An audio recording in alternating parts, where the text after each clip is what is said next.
반갑습니다. 주식 탐구생활 천지인입니다. 이 영상을 녹화하는 날짜는 2023년 4월 22일 토요일자고요.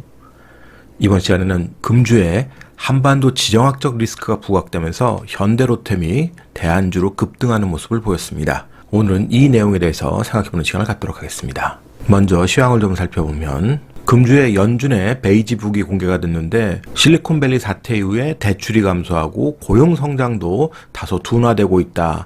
앞으로 경기 침체가 올 수도 있다라는 우려를 좀 시사를 했죠. 하지만 여전히 인플레이션에 대한 부담을 안고 있기 때문에 5월 달에 기준금리가 0.25% 인상될 거라는 예측도 시장에는 계속해서 나타나고 있습니다. 유가가 이 부분을 가장 민감하게 반영하면서 80달러를 다시 또 이탈을 했습니다. 추세 상승을 하게 되면 경기 침체 우려는 줄어들지만 인플레이션 부담이 또 커질 수 있다고 그랬잖아요. 그런데 인플레이션 부담은 감소하지만 이번엔 또 경기 침체가 반영되면서 80달러 이탈했기 때문에 이걸 좋다고 할 수도 없고 나쁘다고 할 수도 없고 시장 방향성 잡기가 쉽지 않은 상황이 계속 연출이 되는 거죠. 페드워치의 시장 전망치를 보면 한 달 전부터 지속적으로 0.25% 인상 쪽에 무게가 실리고 있습니다. 반면에 금리 동결 쪽에는 계속해서 쪼그라드는 모습을 볼 수 있죠. 5월달 통화정책회의 전에 갑작스럽게 큰 이벤트가 생기지 않으면 아마 이대로 진행이 되지 않을까 그렇게 생각이 돼요.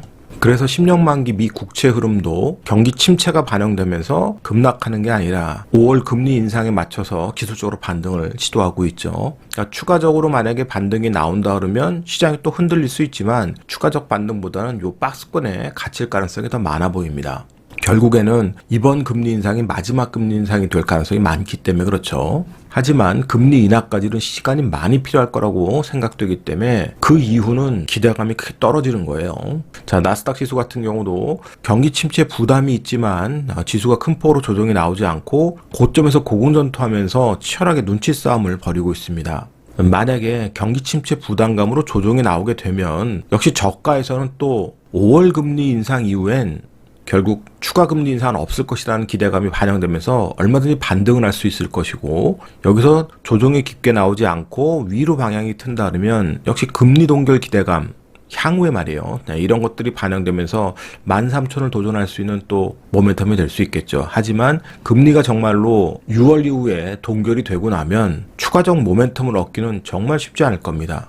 그래서 섣부른 기대감보다는 어쨌든 시장 보면서 대응하는 전략이 계속 유지가 돼야 되겠죠. 국내 시장 같은 경우는 4월에 무역 적자가 계속 지속될 거다 이런 예상이 커지면서 환율이 반등을 시도했습니다. 지난주에 국민연금과 외환 수합 거래로 인해서 환율이 크게 조정이 좀 나왔는데 이걸 또 다 되돌려 버렸어요. 물론 만약에 이 위를 치고 간다 그러면 국민연금이 행동에 나서서 다시 또 조정이 나올 가능성이 충분히 있습니다. 그래서 위로 치고 갈 가능성보다는 여기 박스에 갇힐 가능성이 더 많다고 생각이 돼요. 그렇게 되면 우리 시장이 이번 주에 안팎으로 악재가 나오면서 조정이 좀 나왔는데 뭐 당연히 기술적 조정이 나올 자리였죠. 코스닥 같은 경우는 가파르게 올랐기 때문에 더 가파른 조정이 나왔습니다. 특히 에코프로 삼형제의 향후 움직임이 더 중요해졌는데 대장주가 완전히 꺾여버리면 조정폭은 더 커질 거고요. 하지만 대장주이기 때문에 한 방에 죽지 않고 반등을 모색하게 될 겁니다. 그러면 그럴 때 또 매매 기회를 찾을 수 있는 거고 오늘 볼 현대로템 같은 종목에 대안주가 있고 반도체 관련주들도 대안주가 될 수 있기 때문에 그런 대안주 쪽에서 매매를 하는 게 좋겠죠. 그러면 오늘 주제인 한반도 리스크 관련해서 살펴보겠습니다. 윤 대통령이 로이터 통신과 인터뷰한 내용이 시장에 전해지면서 한반도 지정학적 리스크가 크게 부각이 되는데요. 우크라이나에 직접적으로 무기 지원 가능성을 시사해서 러시아가 반발하고 나섰고요. 근데 사실 러시아에 대한 반발보다는 중국발 악재가 더 컸다고 봅니다. 대만 문제에 대한 언급을 하면서 뭐 불장난하면 타 죽는다라고 지난 사드 사태 이후에 강력한 중국 측 발언이 나왔어요. 그래서 금요일장 중국 소비 관련들이 폭락하는 그런 모습을 보였는데 당분간은 중국 관련 소비주들은 손 안 대는 게 좋을 것 같습니다. 이 문제가 또 쉽게 해결되진 않을 거예요. 우리가 사드 사태 때 경험을 해봤지 않습니까? 그래서 대안주만 지금은 보는 게 좋다라고 생각이 되고요. 자, 시장이 조정 나올 때 대안주로 가장 크게 부각된 것은 현대로템입니다. 이 폴란드와의 추가 수주 가능성이 기대가 됐고 수급도 또 집중되는 모습을 보였어요. 자, K2 전차의 매출액 전망 추이를 보면 2023년부터 올해부터 25년까지 가파르게 매출이 증가할 것으로 지금 기대가 되고 있잖아요. 이미 이제 계약이 된 거기 때문에 거기에 SRT 고속철도 차량 있죠. 이 사업에 낙찰이 확인이 됐습니다. 뭐 본계약에선 뭐 변경사항이 나타날 수도 있지만 어쨌든 1조짜리 계약에 낙찰을 받았습니다. 뭐 그렇다고 너무 흥분할 필요는 없고요. 우리가 좀 항상 냉정함을 유지를 해야 되겠죠. 현대로템의 2025년까지의 매출과 영업이익 전망치를 보시면 올해는 매출액이 3조 6천억대, 영업이익은 2천억대입니다. 그런데 시가총액은 벌써 3조 6천억이에요.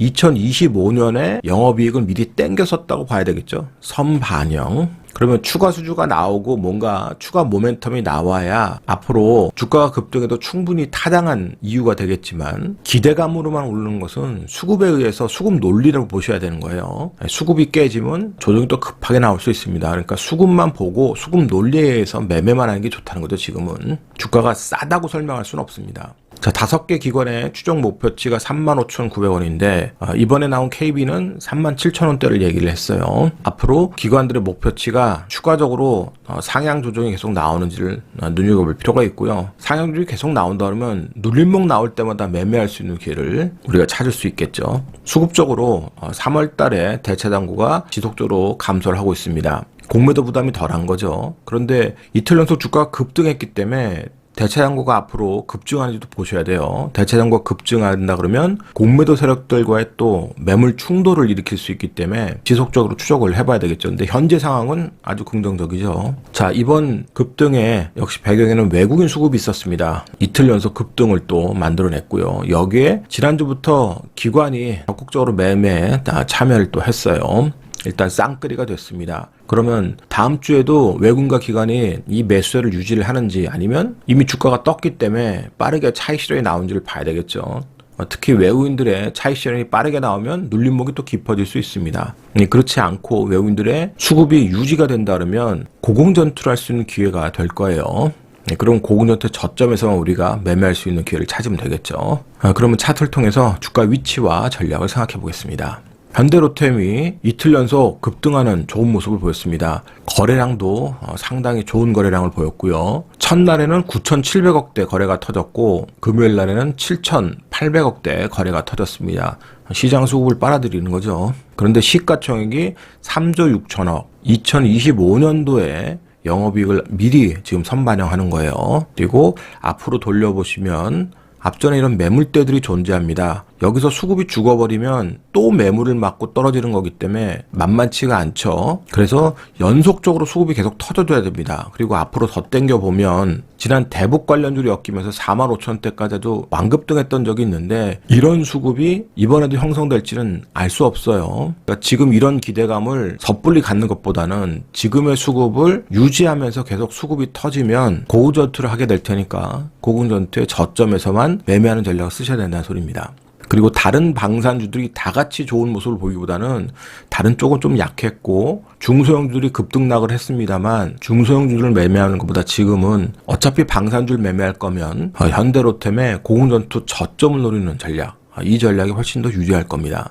그리고 시장 대장주였던 에코프로, 자, 에코프로가 급등한 이후에 조정이 깊게 나왔습니다.